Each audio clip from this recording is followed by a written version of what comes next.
never smoke the dizzy, but we can always share some ditties. It's just a cup in time. This song doesn't have to rhyme. Life's all of us, not every moment we can be feeling fine.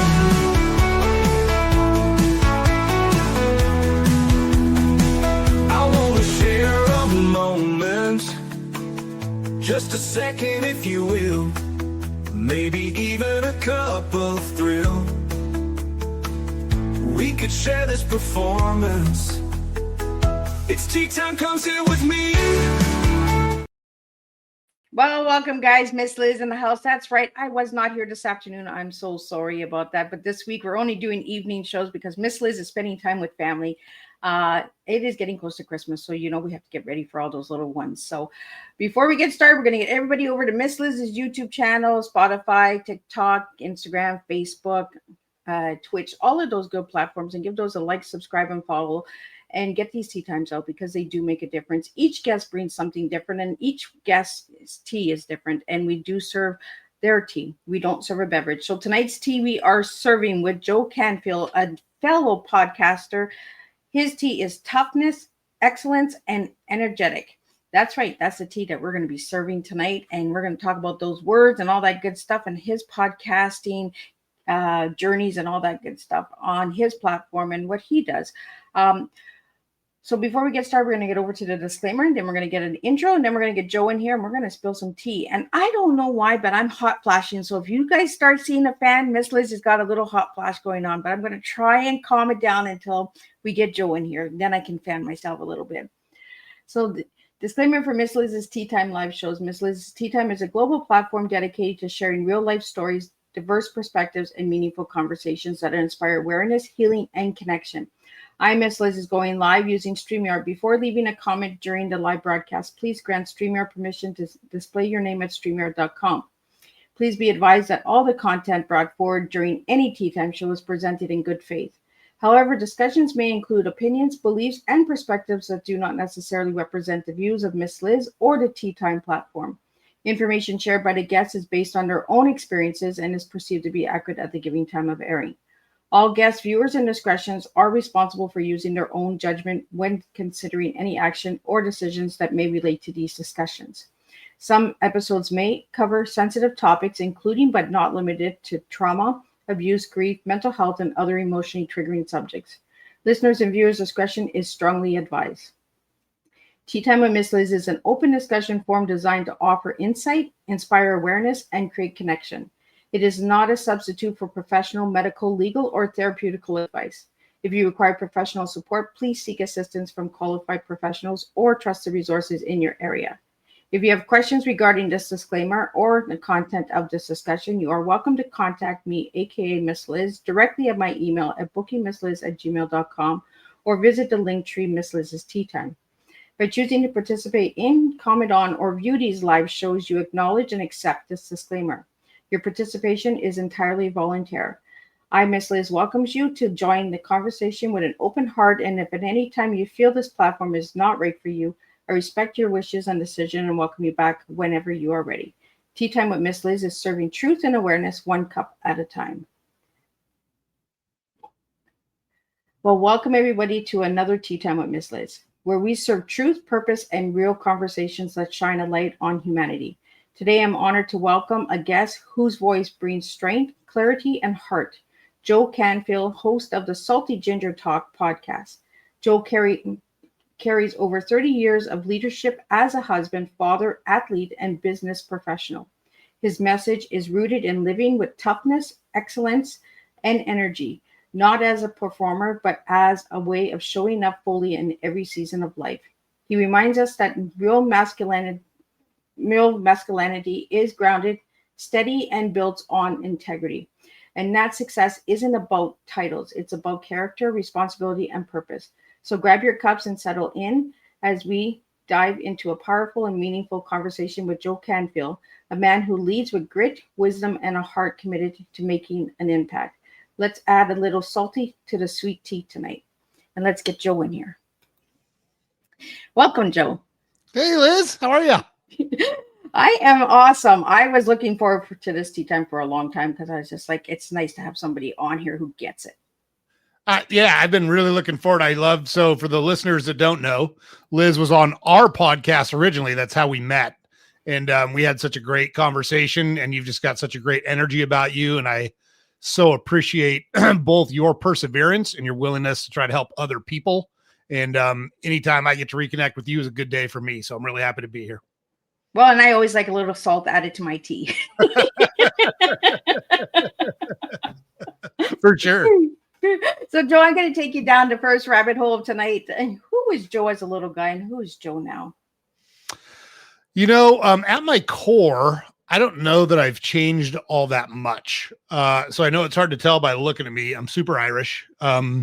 So when I was younger, that's why. So for the listeners that don't know, salty is because I cuss like a sailor, left to my own devices. And ginger is because I used to have red hair before life got a hold of me and turned it all gray. And so as a kid, I had like Ronald McDonald red hair. My mom loved that my hair's curly naturally. So like I had literally like a Ronald McDonald afro growing up in the 70s and 80s because I'm 53. And so I've always been quick on my feet. I've always been kind of aggressive, going after life and going after the things that were important to me. I certainly was a lot less mature as a younger man, both as a kid, a teenager, and a young adult than I am now. And I've learned over the years that really showing empathy and really trying to understand where people are coming from is by far the best way to relate to them and help provide the leadership that's important to me. Like it's important to me to be a good leader because I've always been as a kid, I was in leadership positions for what I'm just one of those people that kind of walks into a room and people are like, oh, what's with this guy? And I like that. Like, it's not a complaint in any way, shape, or form. I enjoy it. But I feel like there's a real responsibility that goes with that. I think you need to do a good job of it. And I think if it's important to you, you'll continue to get better at it. And, hopefully 5 years from now, I'm a much better leader than I am as I sit here right now. And I feel like I do a pretty good job of it now. But the minute you say I've crossed the finish line, I can't get any better, I think you got problems. And so I kind of continue to push myself to get better, even when I fall down. And I fall down a lot. Like I'm a human being, right? I screw up a lot of stuff, but I'm very aware of that. And I'm very willing to acknowledge it and speak about it publicly and learn the lessons that life is trying to teach me from those things that don't go the way I want them to, so I can get better going forward. So hopefully that's a kind of a big picture of, one more thing. I have always known, and I've always centered my life around relationships and experiences. I've never chased money. I've never been materialistic. Those things have never mattered much to me. And so the people that are in my life are terribly important to me. And I've built my life around that. Like you talked about, I've been married to my wife for 32 years. We raised 3 sons together, and they're, I always say they've got the right things wrong with them. They got problems like all of us do, but we didn't have any substance abuse problems. We didn't have any misogynists. We didn't have any racists. They're all productive members of society. They treat people well. They're good guys. And so that's always, always, always been important to me. And I feel like it's really important. That's the center of who I am. And it's funny because I'm kind of rough around the edges and I go real hard at people and go real direct at people. But that generally works for most people that know me because they can tell it's coming from a really good spot. Like I want to challenge them to be their best. And most people accept that pretty willingly. I really like it.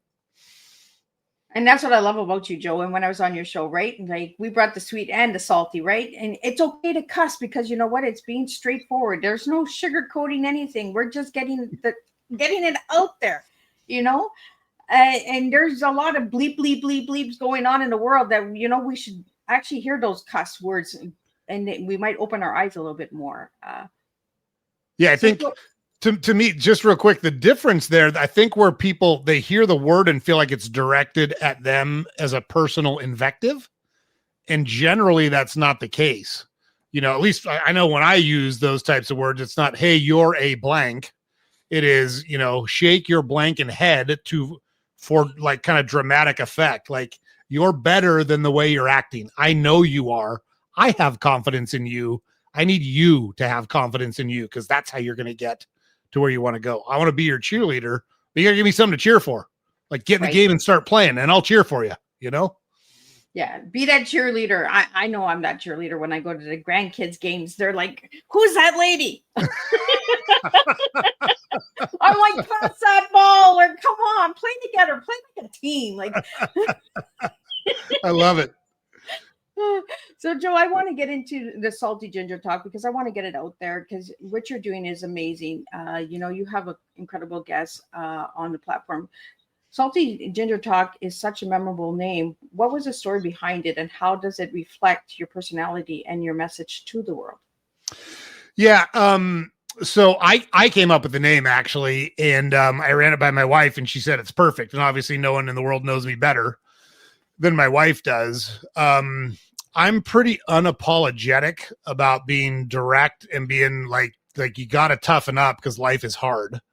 That doesn't mean we can't be empathetic when people are going through tough times and acknowledge that they're going through tough times. But I'm pretty quick to ask the next question, which is, what are you doing about it? Like, got it. Those things happened. I have, my own little catchphrases that I use. You can't unring the bell. You can't put the toothpaste back in the tube. We don't have a DeLorean like Back to the Future and we can't go back and change anything. It's happened. It might've been really terrible. It might've been really tough. It might have been really shitty. It might have been completely out of your control, but it's happened. So what do we do now? What are we doing about it to learn the lesson that we need to learn to move forward? And so, I started the podcast because I kind of look at our society and like we talked about, we're similar in age. I'm 53 and I'm I'm a Gen X. 51. Yep, got I'm a Gen X. 2 years on me. Yeah, exactly. And the world we grew up in was very different than the world that young people grew up in now that are out in the adult world or whether they're still young or whatever their ages are, right? It's just a very different world. And I acknowledge that completely. There were some things that were harder about the world we grew up in. And there are some things that are harder about the new world that other people grew up in. But I kind of noticed that we've lost as generationally, we seem to be less able to have direct conversations and really communicate person to person. That has kind of morphed into DMs and texts and Snapchats and all the other ways that people try to communicate with each other. And I've got no problem with those things, but in my opinion, they're a poor substitute for actual direct communication, looking people in the eye and having a conversation. And I feel like I started my podcast targeted largely at young men because I raised 3 of them. I was one of them. And I think young men are kind of lost because they're getting all sorts of different messages from society. But I also place a big part of the onus on young men themselves because part of their job is to have a backbone and say, hey, I know who I am. I know what I'm about. You might view what I'm doing as negative, but let me explain to you why I don't view it that way. And if that doesn't work for you, that's okay. We can agree to disagree. But I'm not going to change who I am as a person to try to fit into some picture that society paints for me. Now, I'm making a lot of assumptions here. I'm assuming that you're treating people well. Like, just for real clarity, going back to the 1950s stereotypical version of masculinity is no go. That is not masculinity, where you take a drink and you go out in the garage and don't talk to anybody and you beat your wife and beat your kids and unacceptable. Not at all what I'm talking about. However, I do know, and look, like you said at the beginning, you give a lot of disclaimers and that's great. So everyone should know I sell groceries for a living. That's my real job, right? I run a company that owns grocery stores. And so I'm not a doctor. I didn't stay at a Holiday Inn Express last night. I'm not a therapist, but I'm a pretty educated guy and I'm a pretty experienced guy.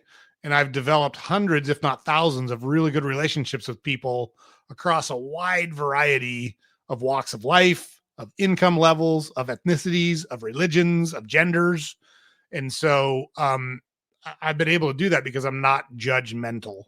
And people feel very comfortable talking to me because I'm not going to judge whatever you tell me. I'll ask questions, and I'm certainly not going to endorse decisions that are bad for you long-term or bad for society long term, but I'm not going to say you're a bad person for doing those things, because I've learned through the years that nobody, and I mean nobody, is all good and nobody is all bad. And you don't know what situations they've encountered. You don't know the experiences they bring with them. You don't know what got them to that point in their life when they made the decisions that they made. And it's not your role to judge people. I don't want people judging me. I've done plenty of stuff that if it was on the front page of the New York Times, I'd be embarrassed as hell. And I'm not a bad guy, but I've done bad things, like it just is the truth. And I want to show people the same grace that I would want them to show me if I screwed something up and I earnestly wanted to make up for it. So that's kind of the point of the podcast. And so what we do on the podcast is we bring people on, and I'm not interested at all in the Instagram version of your life. Like, it's great to talk about good things. No problem with that.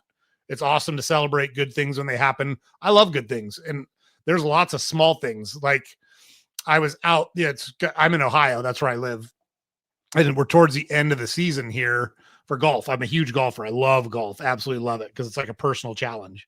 And my wife started playing with me a couple years ago, which I love because it's time with her and it's time playing golf. It's awesome. Her and playing with my boys is my favorite thing in the world to do, is play golf with the people I care about. But she likes to drive the cart and I don't. So it works out perfect, because like the cart is like an amusement ride to her. She loves driving the cart. And so there's a course we play at that's got probably a 300 yard, maybe not 300 yards, but 300 feet. It's a bridge that goes across a lake, and it's pretty narrow. And my wife is super creative. So she's driving the cart and she's taking a video as we're going across, because she wants to make a video of what's going on. And I looked over and I said, "Hey, I just want you to know I'm real uncomfortable right now." She laughed. And I said, "I'm uncomfortable for 2 reasons. 1, it's pretty cold and I don't want to go swimming. And 2, I don't want to have to buy a new iPhone when that one drops in the lake. So can we just mind what we're doing here? I just would feel better saying it out loud." Like I always say, I'm the passenger in the car, and I always say, keep your eyes on the road, please. Oh my gosh, exactly. But if you can't, if those little moments mean everything, those are the funnest part of life. They're the best part of life. And if you can't appreciate and enjoy those, you got to take a look at how you're thinking about things, because I don't think you're thinking about them correctly. And it's easy to dwell on the bad stuff when you've got all this good stuff in front of you, and you gotta give them both the appropriate amount of weight, is the way I think about it. So that's what we do on the podcast, is we bring people on and we let them tell their story of what they've experienced in life and what they have learned from it. And what we have found, and like, when I tell you we have all walks of life, we have all walks of life. I've had people on the show that have run for governor in states. I've had people on the show who were homeless while I was talking to them. They were literally doing the podcast from a park because they didn't have a home at which to do the podcast, and anywhere in between. And we've had people that have had tough personal experiences, tough professional experiences, tough health issues, all of those things. And what we've noticed is the commonality that helped them get to a better spot. And there's two common things that hold true across every single one of those people. One is, when they started taking action, things got better. When they stopped thinking and stopped worrying and stopped kind of ruminating on all of the things that had gone wrong. Legitimate things, by the way, very legitimate things. But when they started taking action to move past them, their lives got better. And the second part is, when they find a motivation that is extrinsic, something bigger than themselves to live for, like you talked about going to grandkids' games, something like that. Like, I've got my family, I've got my grandkids, I've got my faith, I've got a charity that really means a lot to me. I work in the community. It doesn't matter what it is. It's got to be something bigger than yourself that's got purpose to you. And when they combine those two things, they build really, really good lives for themselves. So that's what we've learned, but that's what we do on the podcast. I know it's a very long-winded answer, but that's how we roll. It's Salty Ginger Talk. He's used to podcasting, guys. This is how it's done. But what I loved about your show, Joe, is that you gave the space to hear the story, to hear the hardness. And I'm the same. Is I want to hear those stories. It doesn't matter where you are in life. on the street or in in the White House. I really don't care where you are. How did you get there? What did you do? What did you find? You know, there's so many poor me, poor me, poor me. And that's where I cuss. And I say, you know what? Everybody has their own shit story. But what are you going to do with that shit story? When are you going to stop serving shit and start serving you and start moving forward? Like you said, the action, take the action, and tough love. Like we need that tough love, stop sugarcoating everything. Life is hard for everybody. And that's what I liked about your podcast when you had me on, Joe, was, Liz, what did you do? How did you get over your shit? I'm not over my shit yet. I'm getting through my shit. That's true for all of us though, right? Because when I was on your show, I said, that's it. I'm done with podcasting. I'm out of here. Like, I am done. If you listen to my episode with Joe, I said that I was leaving, and I did leave for 8 months. And then I came back and I said, you know what?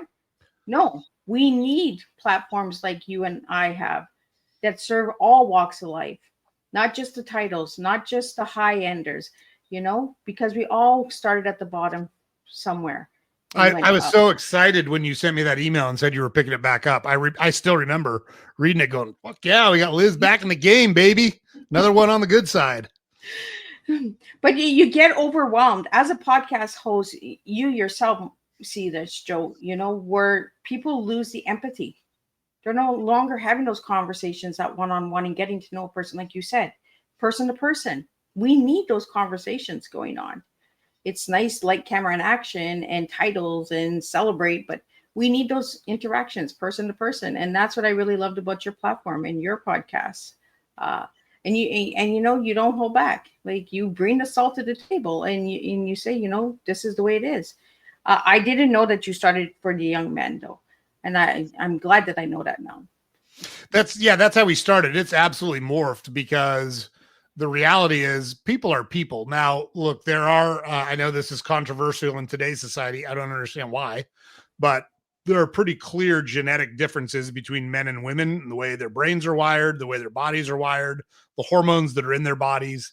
And so they might approach it a little bit differently, but at the end of the day, we all want to find a place in life where we're accepted, where we're around people that care about us, where we can have great experiences, where we can just feel valued by the people that are around us.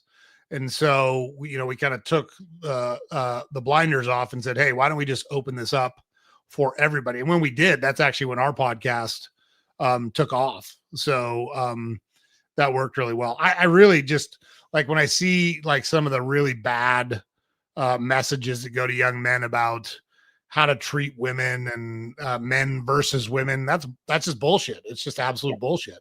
And we're not going to get anywhere as a society if we take that track. And I was hoping that I could start something that would provide a different viewpoint and a different voice.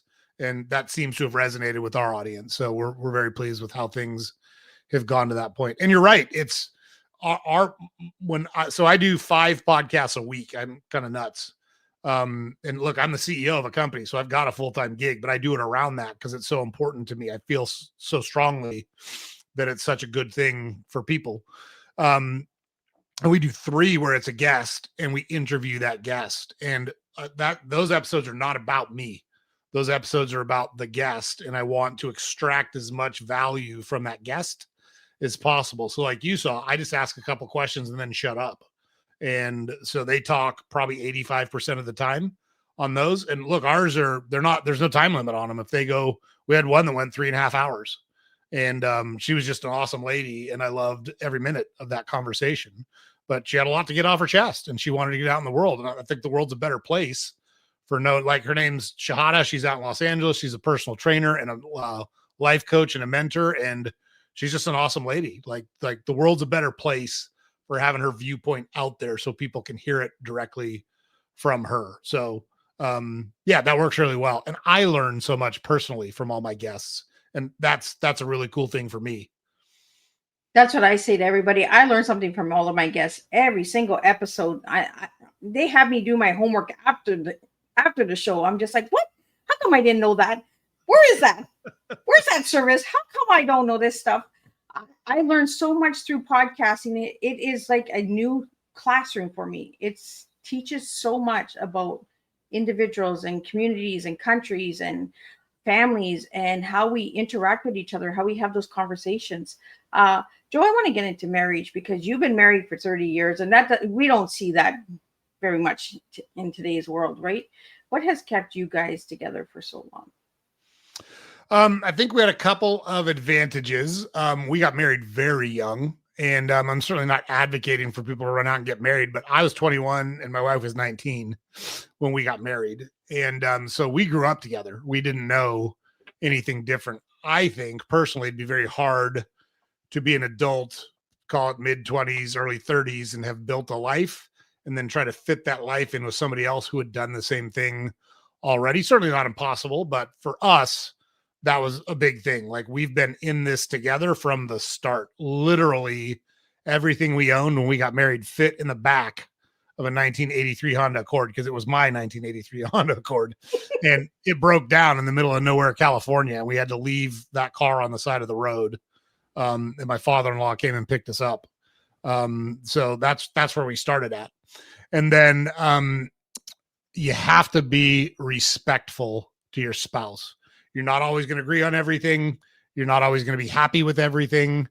You can disagree without insulting your spouse. And I think it's so important. I can't remember a single time I've ever called my wife a name or my wife has ever called me a name. Now, don't get me wrong. We've had our share of disagreements for sure. You don't go through, we've been together 33 years, married 32. And so you're not together as long as we have, where you haven't had serious disagreements about things, but we do those things in a respectful way. And we think about it like, hey, it's not you versus me. There's not someone trying to win this argument and someone trying to lose this argument. It's you and me against the topic or issue or problem that we're trying to solve. How do we get to a resolution that works for us, that moves us forward towards where we want to be, and still we get to respect and love and care about each other? And so I think if you just focus on those things, it takes care of itself. Now, the challenge there, I think, is you got to do it like daily, like every day. And it's all sorts of little stuff. Like, my wife drinks, the bubbly water. That's all she drinks.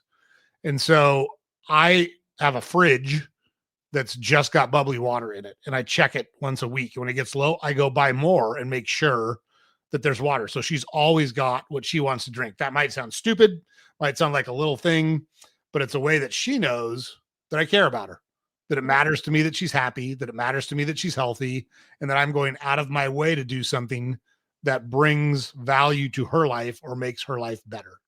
And she does the same for me. And we set our relationship up on very traditional vendor roles. So we decided I was going to go out and build a career and support our family, and my wife was going to stay home and raise our kids. And it's funny because neither of us had a burning desire to have children. We definitely wanted to be married, and to each other only. But we didn't have a burning desire to have children. But like, once we did, like, the first one was just a mistake. Like, he was oops. And so once we had one, oops, like, don't do that again. Oops, it came along. Exactly. But like, you have a responsibility there. We created a person. We have a responsibility to give them as good a life as possible and do the best we can for our child. And my wife is like, we fit our roles perfectly, because my wife is by far the highest emotionally intelligent person I've ever met in my life. She's an amazing, amazing woman. She's really easy on the eyes too. She's a good looking lady, but I haven't been with her for 33 years because she's a good looking lady. She's 1,000 times better person than she is physically attractive. And she was and is the right person to cover all of those things. And then I've always been pretty willing to charge forward and be aggressive about going after things. And that works really well in the business world. And so we set our relationship up like that. But my point of saying all that is, I always truly valued and respected and showed and told her how important what she did was, and showed it daily. And she did the same for me. It wasn't, hey, I just worked a 16-hour day because it was not uncommon at all for me to work 16-hour days for long periods of our life. And I never got home to, you don't care about me. All you do is work. You don't spend time with the family. She knew that by me doing that allowed her both the time and the resources to build the family that we were building together. And so she always supported that. And then same for me. When I'm gone for 16 hours, that meant she was at home for 16 hours with 3 boys under 10. That's not a fun place to be. And that's so important though. And I always valued that. And I always told her how much I appreciated it and what a good job she was doing. And you can't just say the words, you got to actually mean it. But that mutual respect is what our relationship is built on. And that's why I think our relationship has lasted as long as it has. So for what it's worth, that's my take on it. So Joe, you did the oops the first time. What happened the other 2 times? Well, we didn't want to just have one kid. So if we wanted more than one, we didn't want to be, have an 18-year-old and a 6-year-old. And so we said, you know what, let's start having more. And then once we were debating between 3 and 4, but pregnancies were really hard on her. And so once we got to 3, we were like, yeah, we're going to figure out what's causing this and get it fixed. So that's what we did. No more oopsies. That's right. Yep. That's right. But and that's how we learn how we can handle stuff too, right? Is by having those little oopsies, because we have to find solutions on how to take care of them. And it shows us how to grow as well as individuals and that as well. And as a couple, right? Because we fall in love and we're just like, we don't think about the little ones coming around right away. And then, you know what, you have a little bit of too much fun. And then sometimes it's like, okay. We should have had less that Saturday than we did the Saturday before. True story. I can speak from experience on this one. Well, my grandpa used to always say, well, the train passed and everybody else was sleeping, so we had to make some babies. So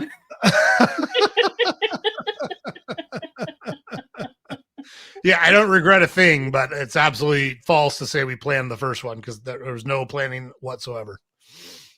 So Joe, let's get into your tea. And me and you were back on this for a while. You were like, Liz, what is this tea? And I was like, don't overthink it. Just give me words that explain you.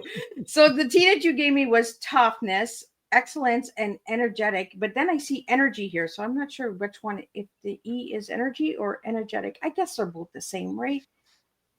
I think it depends on the context you're looking at it from. So like from an energy perspective, I'm a big fan. And this goes back to, I went through college on a baseball scholarship. And so, I played baseball at a pretty high level. I never wound up signing a professional contract, but I had the chance to play professionally. My wife and I just got married. It's a tough life. I don't regret a single thing about walking away from it. And I loved every minute that I played baseball. I loved everything about it, the commitment and the dedication, the teamwork, the camaraderie. I loved all of it.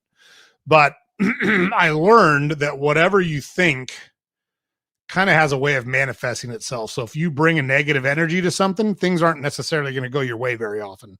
And a lot of that has to do with how you think about it. Conversely, if you think positively, a lot of times you can manifest that because you believe in yourself. You're going to work a little harder. You're going to be a little looser. You're going to have confidence in yourself. And so the energy that you bring to any situation is going to have a big impact on how that situation turns out. And then, like we've talked about, compete's a verb. You got to do something. It's an action word. And you've got to be energetic when you do it. And think about the people that have really motivated you in your life or the people you really look up to. I would venture to guess they were doers. They did stuff. That doesn't mean like running marathons or climbing mountains or that type of thing, but they showed up all the time, right? If you wanted to talk, they were there to talk. If it was 2 a.m, hey, I'm there. I gotcha. Whatever it was, but they had energy about what they did. So I just think that's terribly important. So where's the toughness come in? Yeah, look, the Irish. I know that the Irish were tough. Yeah, I'm fortunate. I was born with a DNA, and it's funny because I don't drink. I've never been drunk in my life. And the stereotype about Irish people, which is a stereotype because it's largely true, is we drink and we fight, right? That's what Irish people do. And so I fight twice as much to make up for my lack of drinking. But I learned early in life that things aren't always fair, and life's not always going to be good to you, and you're not always going to get what you want. But I looked around and said, hey, you know what? This happens to everybody. And the people that wind up succeeding are the ones that pick themselves up and go back after it. And my parents instilled that in me as well. I was wired that way naturally. And then I was in athletics, and athletics teaches you that you're going to lose a lot of games. And that doesn't mean you're bad. It means that day your best wasn't good enough, or maybe you didn't bring your best and you learned a lesson from that. And so anyone that is successful now has a past riddled with failure. I will guarantee you that successful people have failed a lot more than unsuccessful people, because they've tried more things and they failed at more things. They've succeeded at a couple at a pretty high scale, but successful people have learned how to manage failure, and that takes toughness. And so for me, that's where the toughness comes in. I mean, the physical part is great too. And I am physically tough, but my toughness is really more about the mental toughness that you need to build the life that you want. Because it's not always going to go the way you expect it to or the way you want it to. And you got to learn to deal with that. I like that you put that mental toughness, because we don't talk about the mental toughness, right? Everybody thinks the word toughness, and they misunderstand the word toughness. They think it's like, ooh, let's go. We're ready to fight, right? The mental toughness. What has kept you going with that, Joe? So I try to reframe how I think about things. So if something bad happens, I try to reframe how I think about it. For example, I've been fired exactly one time in my life. It was very unexpected. I got called into an office on a Friday and let go. And literally on the drive, and I'm the primary breadwinner, right? So, and I don't make an insignificant amount of money. So it's not like I could just go get a job somewhere else that replaced the income that I was making. When you get to the level of business that I operate at, those are typically 6 months to a year to find another opportunity. But I can remember driving home from being let go, and I was not expecting it. It was a surprise to me. And saying, you know what? This is actually going to wind up being one of the best things that ever happened to me, because up until then, I had always been like an indispensable person. I was like, whenever there was a problem, I got the call.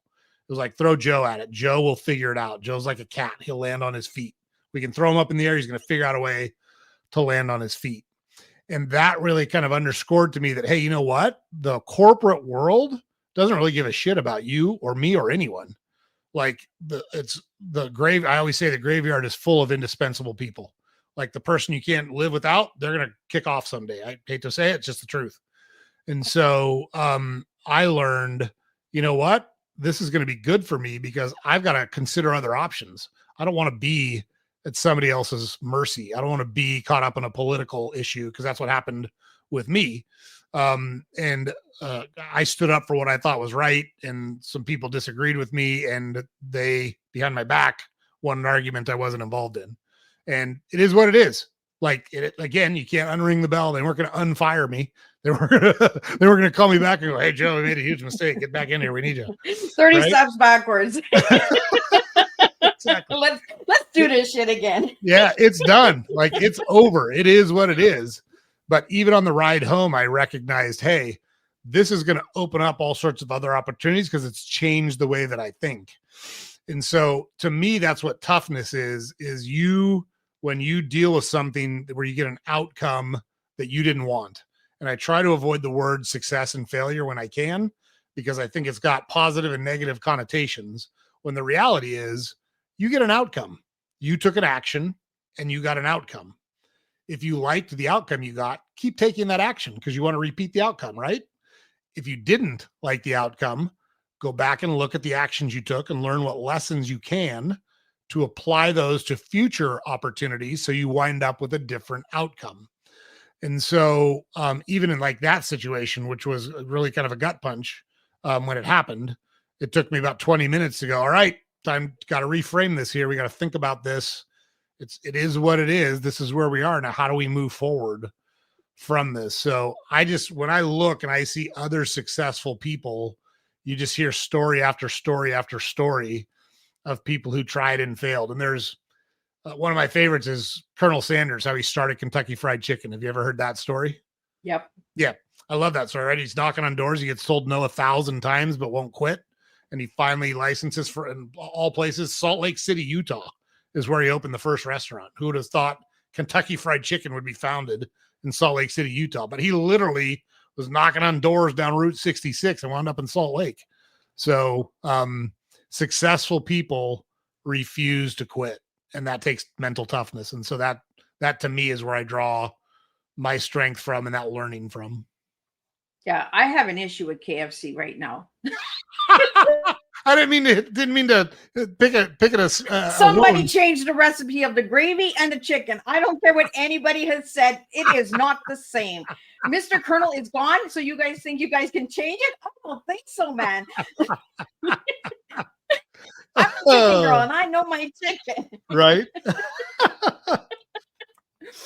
But it took him a long time to get that chicken out there. And look at people are playing with it. Leave it alone. If it's not broke, don't fix it.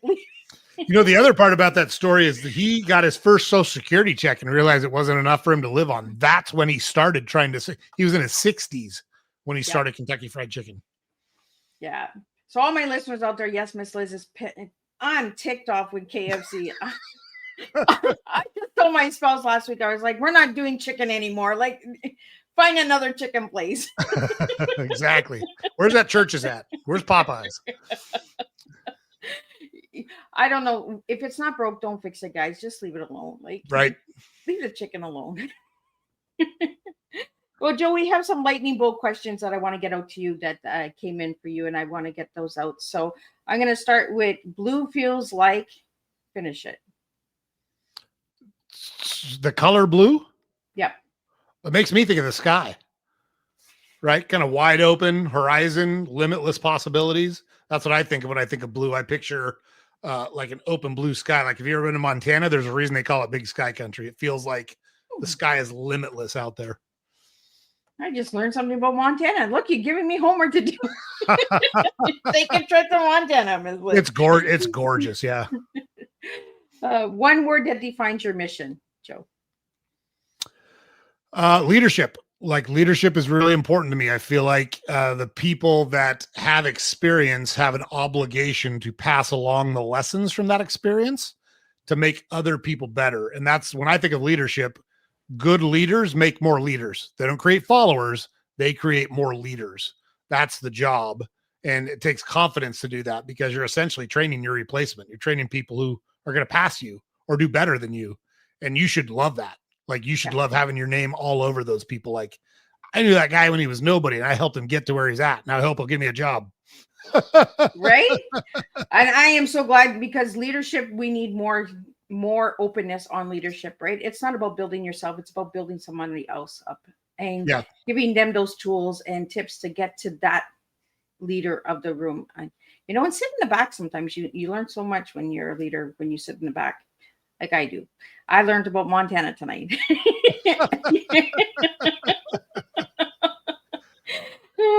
A quote you live by, Joe. There's a couple of them actually.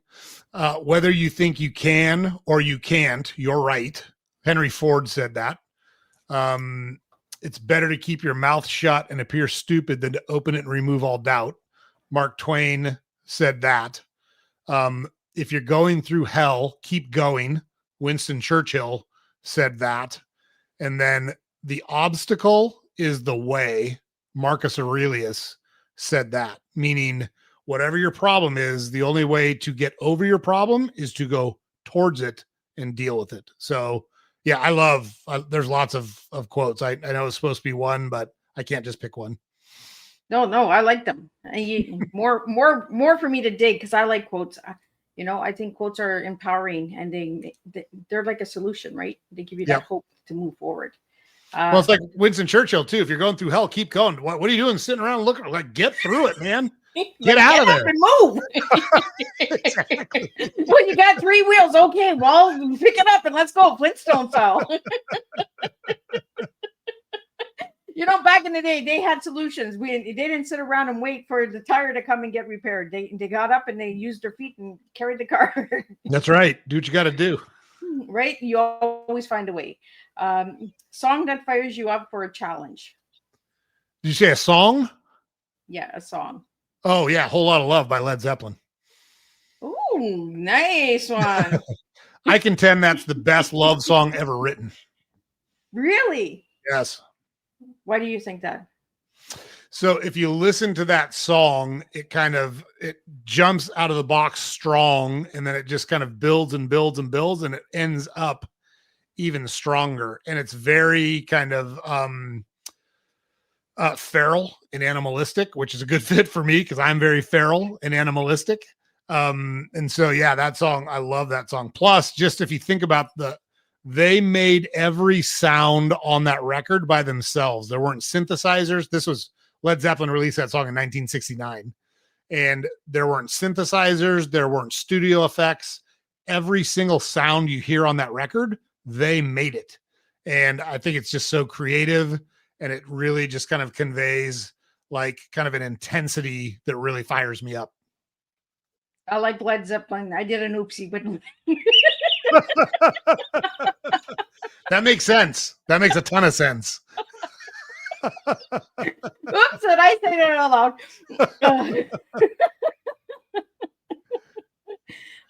Most valuable lesson from your marriage? I would say the most valuable lesson is I don't think there's a single decision you'll make that's more important than who you choose to spend your life with.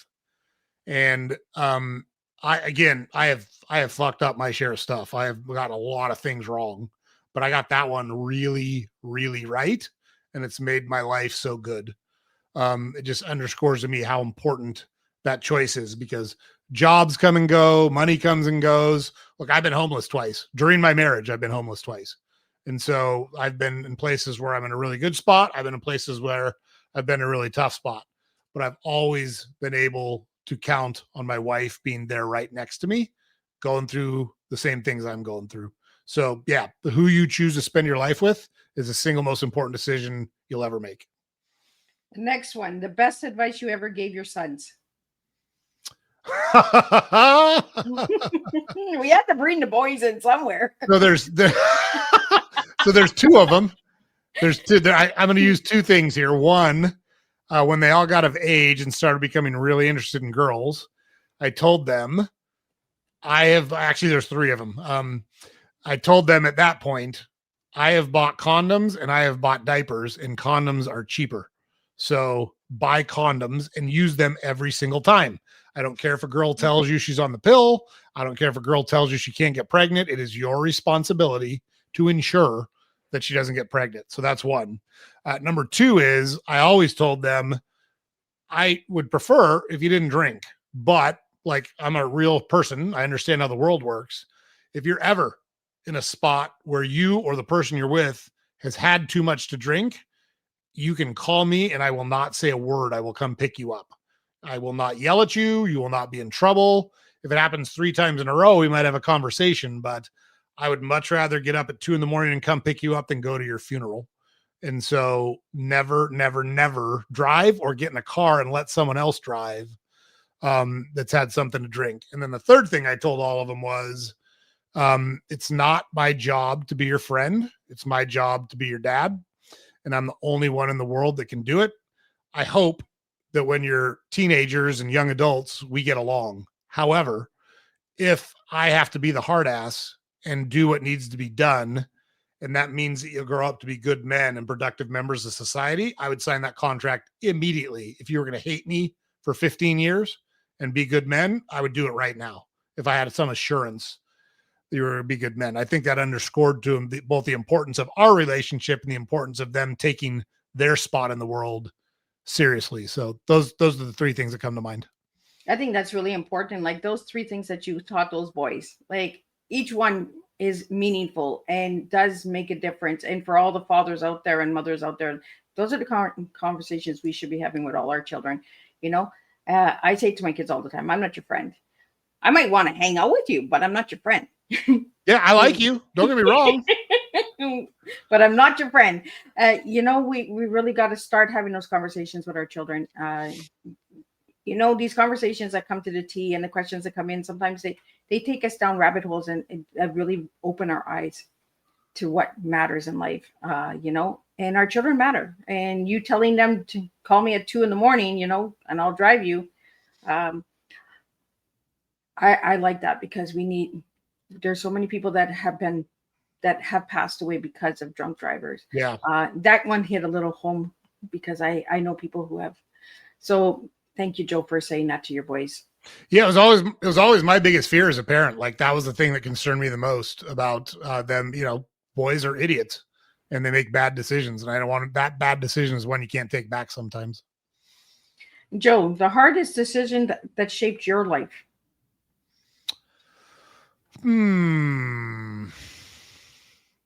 That's interesting, because I don't struggle a lot with making decisions. I will say, let's do this. The best decision that I ever made was moving to pursue my career. It's funny. My wife and I were just talking about this the other day, because I hear a lot in our country about how it's so unaffordable to live in New York, or so unaffordable to live in Los Angeles or Houston or Chicago or wherever. And that's all true. Totally got it. Nobody's making you live there. Nobody's forcing you to live there. You can pick up and move and find a job and build a life where things are much cheaper. Like, I live in Cleveland, Ohio now. Cleveland's cheap as hell. Like, I live here on purpose, and I pursued things. And, from where I was when we moved to where I'm at now, my income's gone up 6x what I was making back in the day, because I'm willing to go after things. And so for me, that decision that, hey, home is wherever your family is, and home is what you make of it. It's not a destination, because I'm originally from Portland, Oregon. That's where I was born and raised.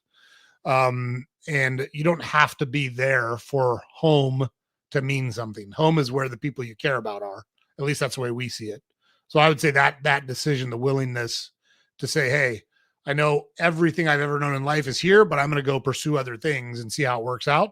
That's been a really good decision for me and my family. Well, thanks for sharing that, Joe. A book that changed your mindset. Oh my gosh, there's so many. Good to Great by Jim Collins. Mindset, it's actually called Mindset, by Carol Dweck. Grit, which is by Angela Duckworth. On the lighter side, I loved the Chronicles of Narnia, all the books written by C.S. Lewis. As a boy, I read all of those. I loved those books, and just kind of imagining, a different world and all the magical things that happened there. It was kind of it was Harry Potter when we were kids, But yeah, all those books had big impacts on me. I knew the grit would come in somewhere. Well, Angela Duckworth is a psychologist at Stanford, and she did a study on what makes people successful. And more important than intelligence, more important than money, more important than genetics is persistence, grit. Like, it's literally refusing to be defeated, refusing to quit, refusing to give up. That's the biggest. If you have that characteristic and can develop that characteristic, her research shows that it's the single biggest determinant of whether you're going to be successful or not.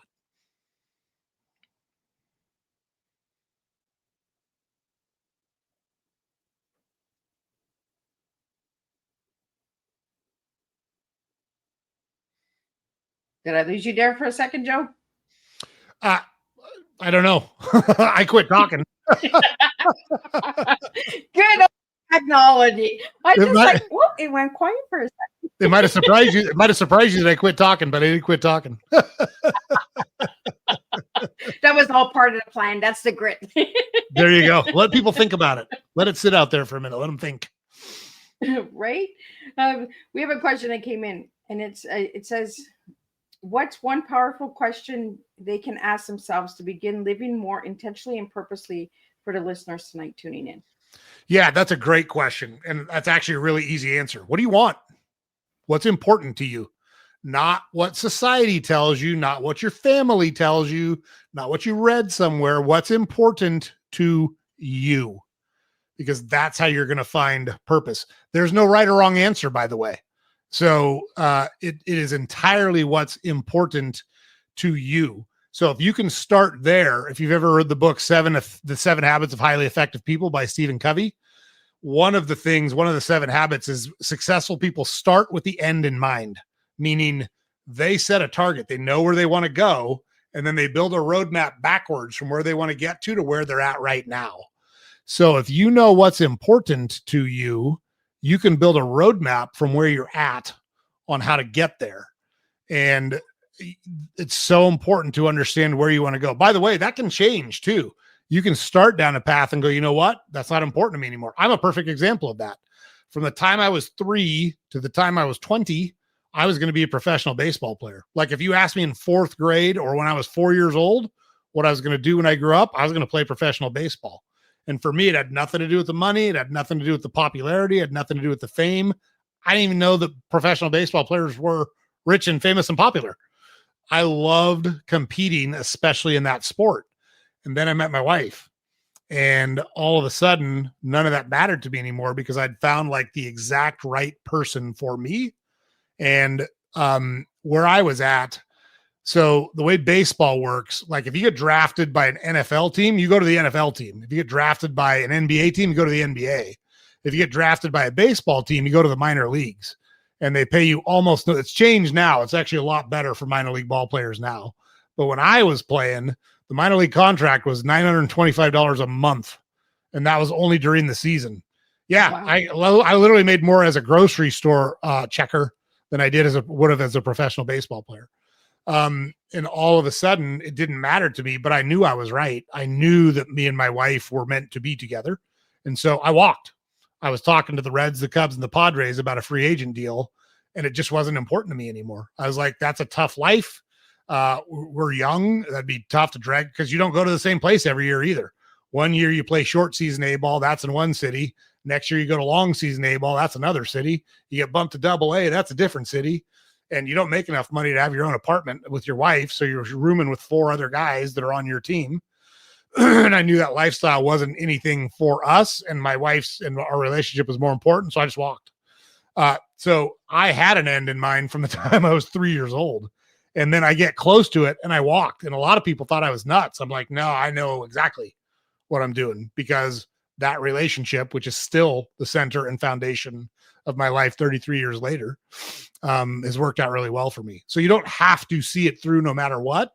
But you have to know where you're going. And then you want to set your life up so that you're taking little actions every day that keep advancing you towards that goal, because it's rare to make quantum leaps, right? It's like you don't go from, you don't lose 100 pounds overnight, for example, or you don't learn a subject. You don't get really good at algebra overnight.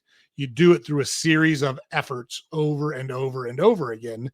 And if you know where you're going or want to go to, you can set your life up so that you're consistently taking a series of actions to move yourself towards that goal. So that's my very long-winded answer to, to that question. No, it's good. You're the podcaster. We got this. Joe, if anybody would like to know more about Salty Ginger Talk, how can they find out more? If you could spell out the websites for the audio listeners out there so they can check you out and all that good stuff. Yeah. So we have our own website. It's saltygingertalk.com, SALTYGINGERTALK, all one word, no spaces. Where our primary delivery of our podcast is on YouTube. So we do a video podcast. We also produce it as an audio podcast. So it's on Podbean. You can find it as Salty Ginger Talk on Podbean. We like the video because being able to see our guests talk about the subjects they talk about, I think has even more impact because you can kind of feel the passion and the emotion and kind of the realness of them sharing their stories. But yeah, if you want to know more about us, the website's the easiest way to get to us. And then the YouTube channel is where the probably the best place to check out the podcast is. Well, I really enjoyed this conversation with you, Joe. And I love the video because I can see if my guests are rolling their eyes or not. Did she really just ask me that? See if they're checked out or not. Yeah. Not that you're texting and answering somebody else during the conversation. You're actually engaged with me. That's the way I like it with the video. Well, I really want to thank you, Joe, for joining me on Tea Time tonight. And I want to thank the viewers that tuned in tonight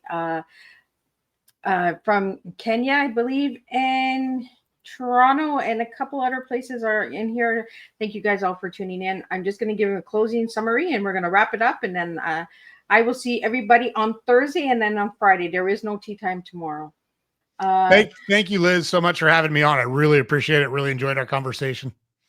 I really enjoyed this too. Like we opened rabbit holes that I didn't even know about. So. I love it. What an inspiring tea time this has been with Joe Canfield. His words remind us that strength is not loud, it's consistent. And purpose isn't something you find, it's something you practice every day. Joe showed us that showing up for your family, your community, and yourself requires intention, discipline, and heart. And that the real legacy we leave is built in how we love, how we lead, and how we live when no one is watching. As you reflect on today's tea time, ask yourself, where can I bring more purpose into the way I show up? And what energy am I choosing to lead with today? Thank you, Joe, for pouring a grounded and powerful cup with us today. Your message is reminder that excellence is not an achievement, it's a lifestyle. I'll see everybody on Thursday and we'll do this all over again.